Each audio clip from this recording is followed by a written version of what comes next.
loina hojik leibaki oina akoina leinajaboda board ki leiribi issue mangthaktasu akoina appeal tawjagibaduni chap manabada hojik laiba board ki issue si angangsing lairik hojik session January session horakum matumsibawda lairik se matik chana piba ngamoidugi mani akoi ubo phangjai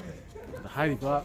sigi issue se yamna sawba leibaki oiba yamna chawba issue modum oirakani adon maram orakanda pigidibwa lairik asi yamna low quality ki paper namaga pirakpasu yaroi loina hairiba angangsing singi session jin nangnaba chap chana lairik se athubuda board issue tawbiu haina akoigi side gi appeal tawjari karigumba board na hairiba lairik se issue tawbiraktraba amadi saigi paper adu yamna low quality paper da moina pirakpa taragadi board si maheiroi khunnaigi yengnabani leiriba board hairiba loisang aji yamna matik chadaba loisang amani haidana akoi lebak miyam khangna akoi laothoktjarkani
Cool,